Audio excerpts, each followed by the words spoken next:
Every army has to have a mess. And a mess is where the soldiers have fun, where they let their hair down, where they can talk about the boss without the boss hearing them, for the most part. So construction began on the 13th of July on the officers' mess and the warrant officers and sergeants' mess. The officers' mess today is still being used.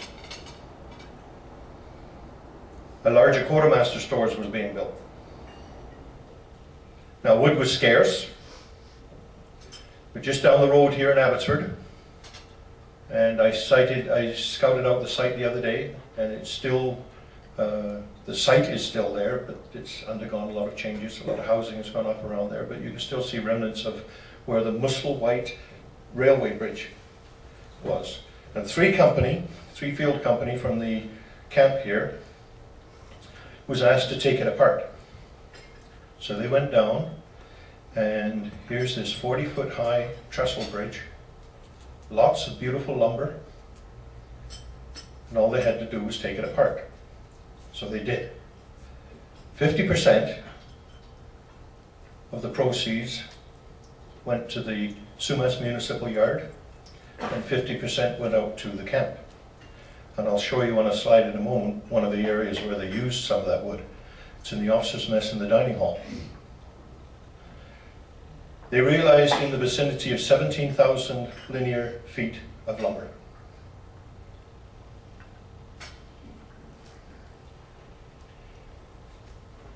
In 1958, Princess Margaret came to Camp Chilliwack. And this is the officers' mess in the dining hall. You can see the timbers and the ceiling. They're still there to this day. Just as Princess Margaret was leaving, the Separate Apprentice band struck up Rock Around the Clock. And she actually did a little jiggle on the top stairs and was seen to smile.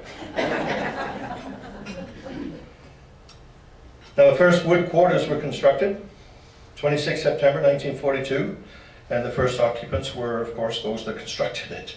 Who else? They were the Trained Soldiers Company. They were the ones that constructed the huts.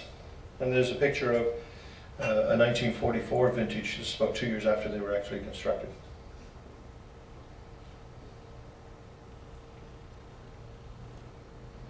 Mess hall.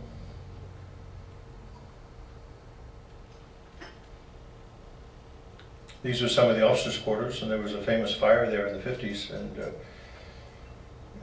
quite a lot of the officers' personal equipment was stolen, and later they were retrieved from the Separate Apprentice barracks, including some swords.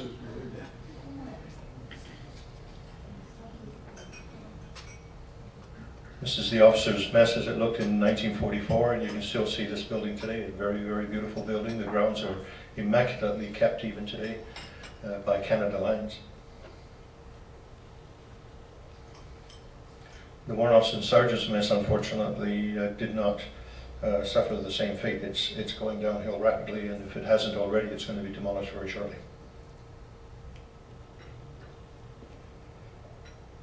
This is the front gate,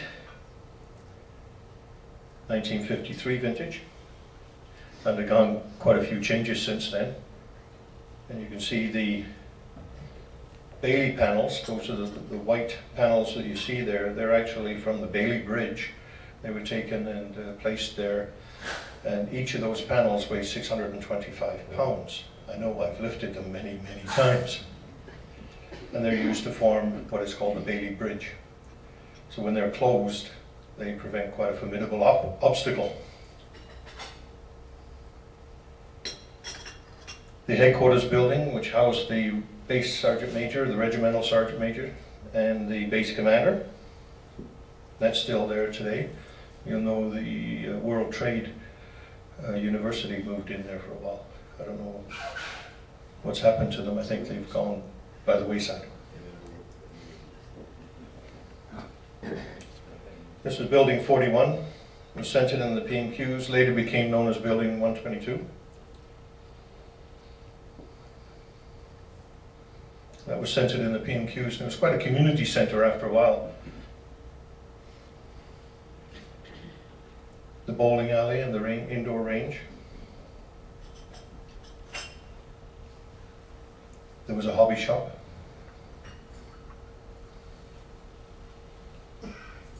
This dental clinic was only about 100 yards from the base commander's office, so I'm sure he could hear the screaming from where he was. I was one of those that he could hear. I had my wisdom teeth taken out in that office, in that building. A very, very early picture of Camp Chilliwack in 1949. You can see the background, the parade square. Right in the center is the officers' complex, the officers' mess.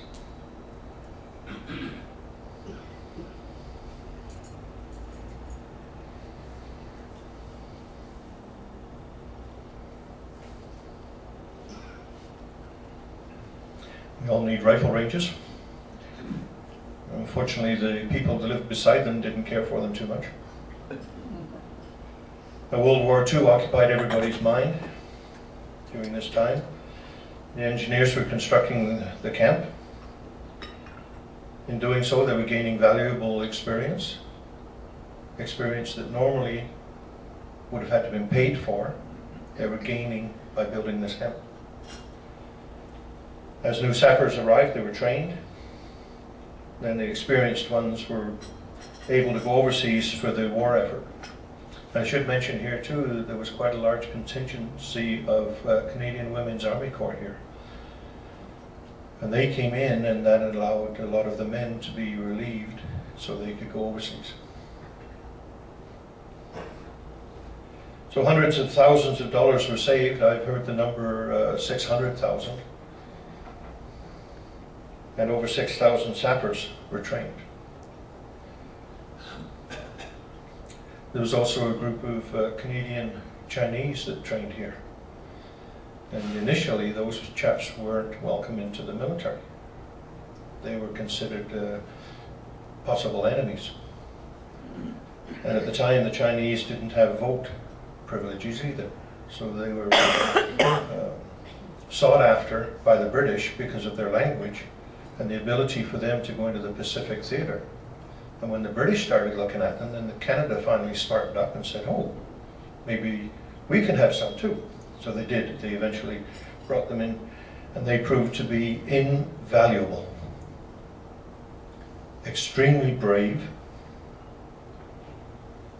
reliable. They went in behind the enemy lines and performed amazing duties. And then when the war was over, they were asked to protect the Japanese enemies, because the people of the islands wanted to kill them, quite understandably. So these Chinese Canadians were then put into a very, very difficult position of protecting their former enemies. Each of the Chinese Canadians carried what was called the L pill, L standing for lethal. Now these chaps carried secret codes. They had a lot of very important information in their heads. And if the Japanese were to ever capture one, they would torture them until they got that information. Certain death, for sure. So that's why they carried the L pill.